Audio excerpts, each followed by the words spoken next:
नमस्कार दोस्तों, ये कहानी डॉक्टर भीमराव अंबेडकर की है। इनकी जयंती 14 अप्रैल को आने वाली है। डॉक्टर भीमराव अंबेडकर साहब ने दूसरी शादी की थी, उस पर वो बताते हैं। देखो डॉक्टर, मेरे साथी और मेरे अपने लोग मुझ पर ये जोर डाल रहे हैं कि मैं शादी कर लूँ, लेकिन मेरे लिए एक काबिल साथी ढूंढना बहुत मुश्किल हो रहा है। मेरे लाखों लोगों के लिए मुझे ज़िंदा रहना होगा और इसके लिए सही यही होगा, मैं अपने लोगों की विनती को गंभीरता से लूं। डॉक्टर भीमराव अंबेडकर ने इस तरह डॉक्टर शारदा कबीर के सामने शादी का प्रस्ताव रखा। तब वे नहीं समझ सकीं कि अंबेडकर उनकी शादी के लिए पूछ रहे हैं। वे दोनों डॉक्टर मालवंकर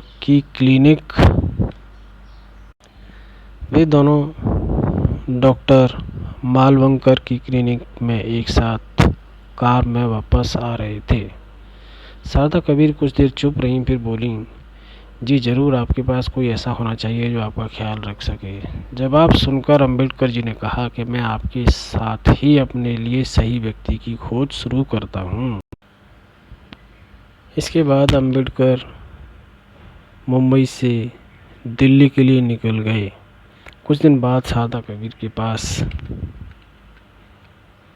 अंबेडकर की एक चिट्ठी आई, जिसमें लिखा था, मेरी और तुम्हारी आयु के अंतर और मेरे खराब स्वास्थ्य के कारण अगर तुम मेरे प्रपोजल को अस्वीकार भी करती हो तो मैं अपमानित महसूस नहीं करूँगा।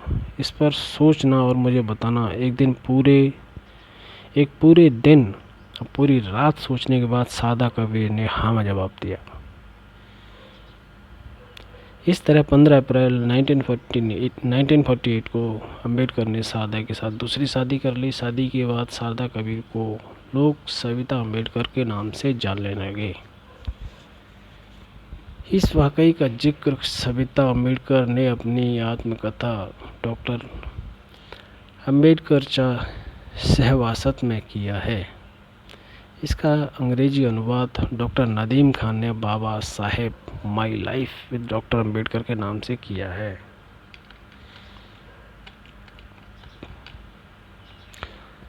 आज भीमराव अंबेडकर की 132वीं जयंती पर उनकी कहानी के बारे में जानते हैं। उनकी दूसरी पत्नी सविता से जुड़े किस्से और बाबा साहेब की ज़िंदगी के कुछ ऐसे ही पहलुओं के बारे में। डॉक्टर भीमराव अंबेडकर का जन्म डॉक्टर भीमराव अंबेडकर, और जिनको प्यार से बाबा साहेब बोलते हैं, का जन्म 14 अप्रैल 1891 को मध्य प्रदेश के महू जिले में एक महार परिवार में हुआ था। महार जाति को उस समय अछूत समझा जाता था। बाबा साहेब के पिता सेना में थे और नौकरी के सिलसिले में यहाँ रहते थे। उनके पुरखे महाराष्ट्र के रत्नागिरी जिले के अंबाडावे गांव में रहते थे। 1906 में भीमराव अंबेडकर जी ने की पहली शादी रमाबाई से हुई। रमाबाई ने उनकी पढ़ाई में बहुत मदद की। दोनों के 5 बच्चे थे। इनमें केवल यशवंत अंबेडकर जीवित रहे। 27 मई 1935 को लंबी बीमारी के बाद रमाबाई की मौत हो गई।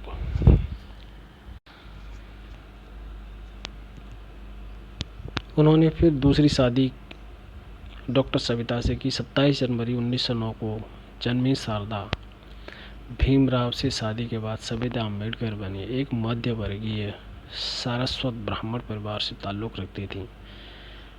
उनके पिता इंडियन मेडिकल काउंसिल के रजिस्ट्रार थे। शारदा ने 1937 में मुंबई से MBBS की डिग्री हासिल की। उस समय किसी लड़की का डॉक्टर बनना बड़ा ही आश्चर्य और अचंभे की बात थी। डॉक्टर सविता अपनी आत्मकथा में लिखती हैं कि मेरा परिवार पढ़ा लिखा और आधुनिक था। उनके 8 में से 6 भाई बहनों ने अपनी जाति से बाहर शादी की, लेकिन उनके माता पिता ने इस पर कोई आपत्ति नहीं जताई। MBBS करने के बाद उन्होंने फर्स्ट क्लास मेडिकल ऑफिसर के तौर पर गुजरात के हॉस्पिटल में काम शुरू किया।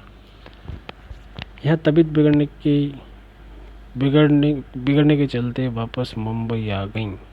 वे आगे एमडी भी करना चाहती थीं, लेकिन खराब तबीयत के चलते नहीं कर पाईं। इसके बाद वे डॉक्टर माधवराव मालवंकर के यहाँ बतौर जूनियर डॉक्टर काम करने लगीं। 1947 के शुरुआती दिनों में शारदा और भीमराव की मुलाकात हुई थी। डॉक्टर सविता लिखती हैं कि जब बाबा साहेब उनसे मिले तो कई बीमारियों से जूझ रहे थे। उनका उठना बैठना तक मुश्किल था। डॉक्टर मालवंकर के यहाँ इलाज के दौरान दोनों मिलते रहे।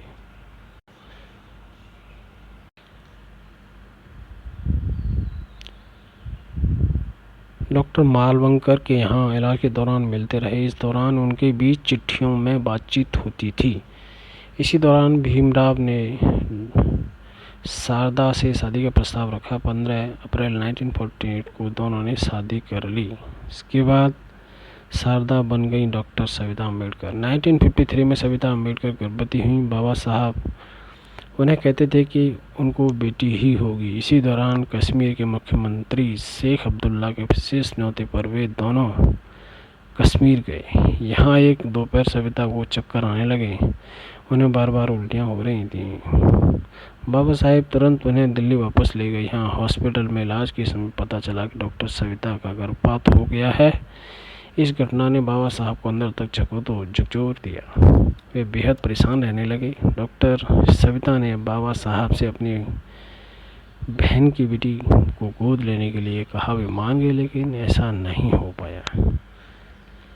सविता की वजह से मैंने 8-10 साल अधिक जीवन जिया। डॉक्टर सविता अम्बेडकर का बाबा साहब के जीवन पर गहरा प्रभाव पड़ा। उन्होंने हमेशा बाबा साहब के राजनीतिक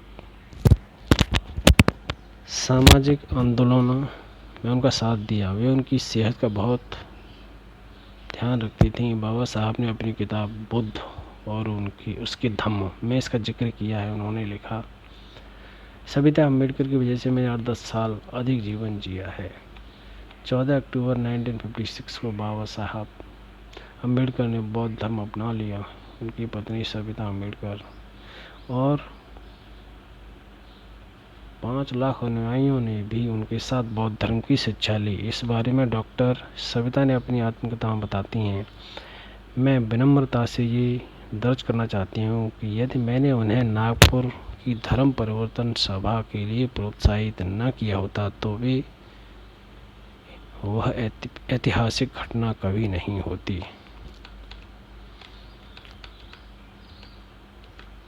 मृत्यु के समय बाबा साहब के पास थीं 3500 किताबें।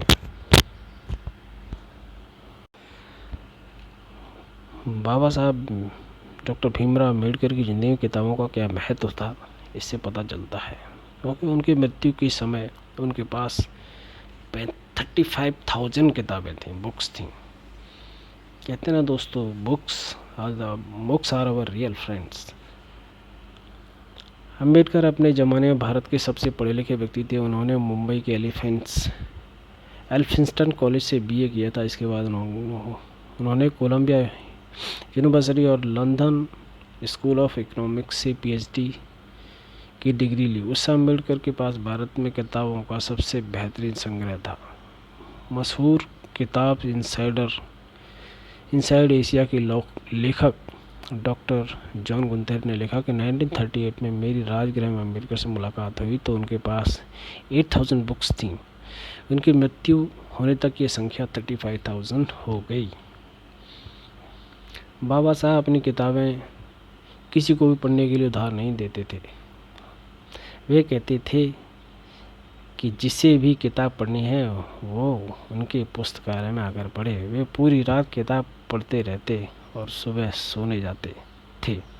केवल 2 घंटे सोने के बाद सुबह में कसरत करते, इसके बाद नहाकर नाश्ता करते और फिर अपनी कार से कोर्ट में जाते।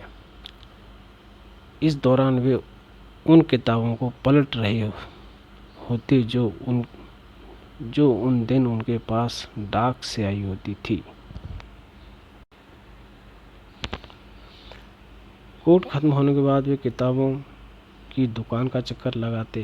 जब शाम को घर लौटते तो उनके हाथ में किताबों का एक नया बंडल होता। वे घर लौटकर सीधे अपनी पढ़ाई वाली मेज पर जाते।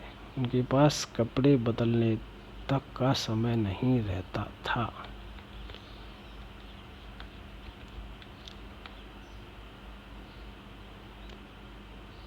उनकी बागवानी के किस्से विदेशों तक मशहूर थे, फेमस थे। एक बार ब्रिटिश अखबार डेली मेल ने उनके गार्डन की तारीफ की थी।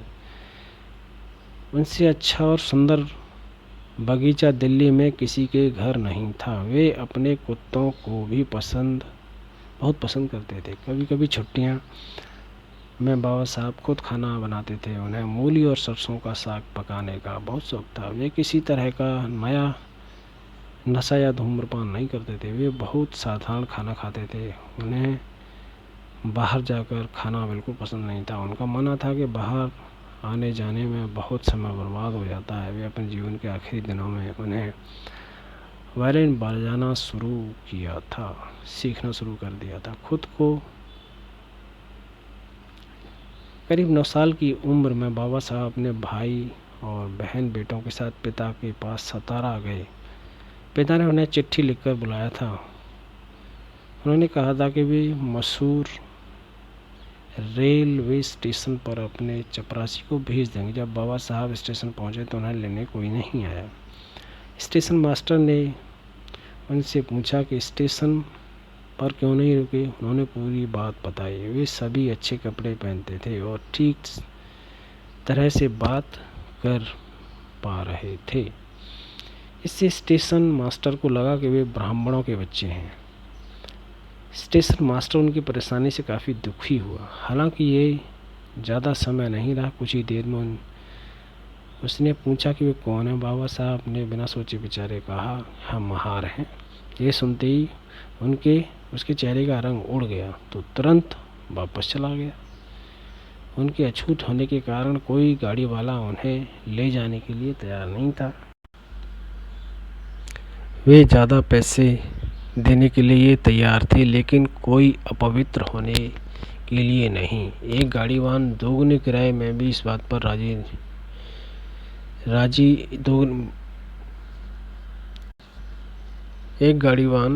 दोगुने किराए लेकर इस बात पर राजी हुआ कि डॉक्टर बाबा साहेब गाड़ी हाँकेंगे और वो साथ में पैदल चलेगा। इसके बाद ही उनका सफ़र आसान नहीं रहा। रास्ते में रात हो गई। उन्हें बीच में रुकना पड़ा। बाबा साहब ने टिफ़िन खाना खाया, लेकिन उनके पास पानी नहीं था।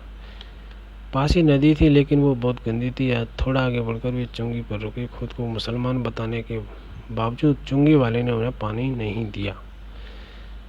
डॉक्टर बाबा साहब अपने आत्मकथा वेटिंग फॉर वीज़ा में इस घटना का जिक्र करते हैं। वे लिखते हैं कि उस घटना से मुझे ऐसा झटका लगा जो मैंने पहले कभी महसूस नहीं किया। उसी से मैं छुआछूत के बारे में सोचने लगा। भीमराव अम्बेडकर को शुरुआत में महात्मा गांधी ब्राह्मण समझते थे। BBC को दिए एक इंटरव्यू में अम्बेडकर जी बताते हैं कि 1929 में पहली बार गांधी जी से मिला था। एक कॉमन दोस्त थे गांधी जी मेरे, जिन्होंने गांधी को मुझसे मिलने को कहा। गांधी ने मुझे खत लिखा कि वो मुझसे मिलना चाहते हैं, इसलिए मैं उनके पास गया और उनसे मिला। ये गोलमेज सम्मेलन में भाग लेने के लिए जाने से ठीक पहले की बात है। लंदन की राउंड टेबल कॉन्फ्रेंस में जाने तक महात्मा गांधी को लगता था कि डॉक्टर भीमराव अम्बेडकर एक ब्राह्मण हैं जिन्हें अछूतों की चिंता है। इससे पहले कि अम्बेडकर गांधी से मिलने पहुंचे, गांधी जी इस समय अपने शिष्यों से बातचीत कर रहे थे। पहले तो उन्होंने बाबा साहब की तरफ देखा भी नहीं। बाद में उनसे बात करते हुए कहा, मैं स्कूल के समय से अछूतों की समस्या के बारे में सोच रहा हूँ। तब आप पैदा भी नहीं हुए थे। इस पर अम्बेडकर ने कहा कि अछूत होने की वजह मेरे पास कोई घर नहीं है। कांग्रेस अपने काम के लिए गंभीर नहीं है। अगर वो गंभीर होती तो कांग्रेस का सदस्य बनने के लिए खादी पहनने की अनिवार्यता के साथ छुआछूत नहीं मानने की शर्त भी रखी। किसी भी ऐसे इंसान को कांग्रेस का सदस्य बनने की इजाज़त नहीं होती जो अपने घर में कम से कम किसी एक अछूत को काम पर न रखे, किसी अछूत बच्चे को पढ़ाने की जिम्मेदारी न ले, किसी अछूत बच्चे के साथ हफ्ते में कम से कम एक बार खाना ना खाए। अगर ऐसा होता तो अछूतों के मंदिर जाने पर कांग्रेस कमेटी के सदस्य जो विरोध जताते हैं, आप उसे अनदेखा नहीं कर सकते।